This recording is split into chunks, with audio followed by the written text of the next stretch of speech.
السلام عليكم. اليوم حبيت أحكي عن موضوع نقل السمك من مكان الشراء إلى الحوض الخاص مالتك. أول ما تشتري السمك عادة يكون بكيس مثل هذا مسدود. فإحنا لازم ننتظر، يعني ما ننقله مباشرة داخل الحوض لأنه ممكن يموت السمك. فشو نسوي؟ نبقيه بالحوض لمدة 10 دقائق. ليش؟ لأنه أكو اختلاف بدرجة الحرارة مال المي اللي هو هسه بيه السمك وبين درجة الحرارة مال الحوض. فمثلا إذا كانت درجة الحرارة مثلا مال كيسي 20 وأنا درجة حرارة الحوض مثلا 30، فهذا أكو اختلاف كبير بدرجة الحرارة فيسبب موت الأسماك. فالإجراء الصحيح أنه نبقيه لمدة 10 دقائق. ورا 10 دقائق نضيف ثلث مي، ثلث المي. هسه هذا شقد؟ مثلا نضيف يعني مثلا كوبين مي من مي الحوض داخل الكيس ونبقيها 10 دقائق.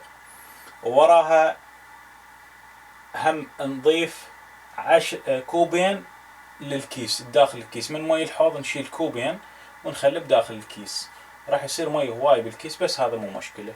وننتظر 10 دقائق. ورا 10 دقائق نجيب الشبكة أو الشبكة احنا نسميها، فنشيل السمك من الكيس ونخليه بالحوض.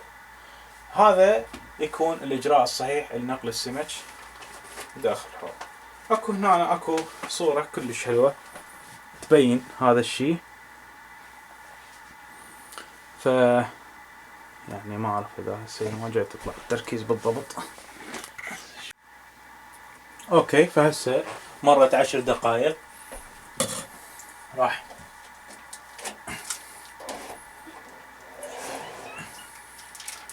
افتح الكيس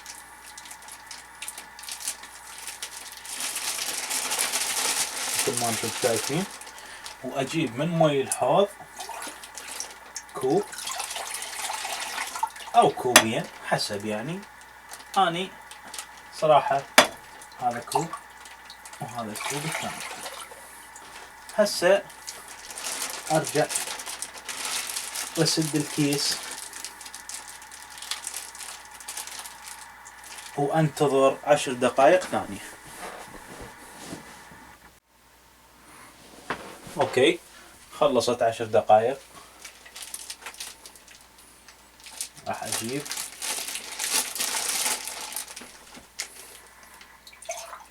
كوب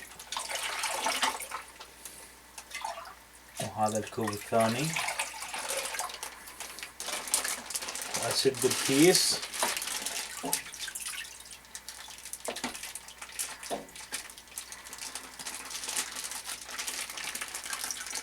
صار ما ينزل هذا الكيس. اوكي، اسد الكيس وانتظر 10 دقائق. اوكي، خلصت 10 دقائق. هسه اجي افتح الكيس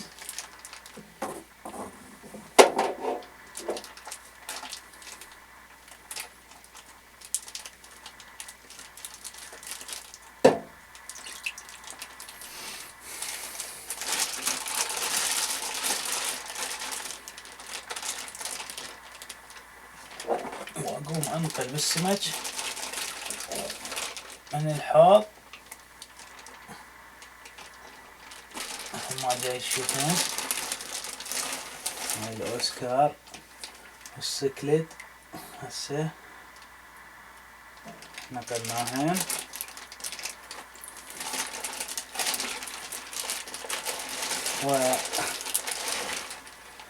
وننقل الباقيات.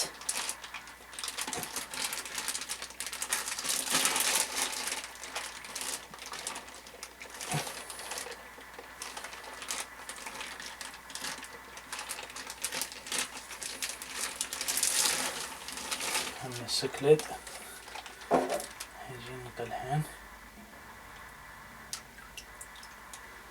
تمام. وهسه نجي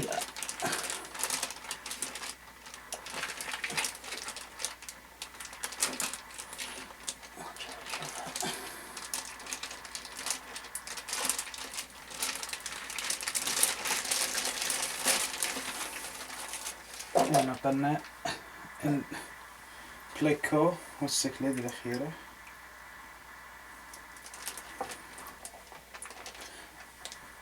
هذا المي مالتهن أذبه أتخلص من عنده.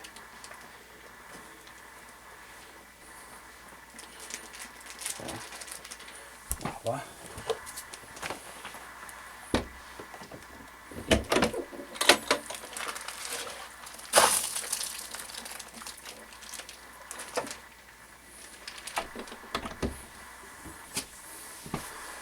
فمثل ما جاي تشوفون هذا اللي احنا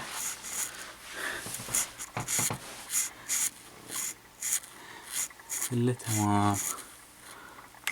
هذا اوكي، هذا الزبار وهذا السمك شباب بعد ما نقلناه بالحوض. وهاي الأوسكار الشريرة المشاكسة.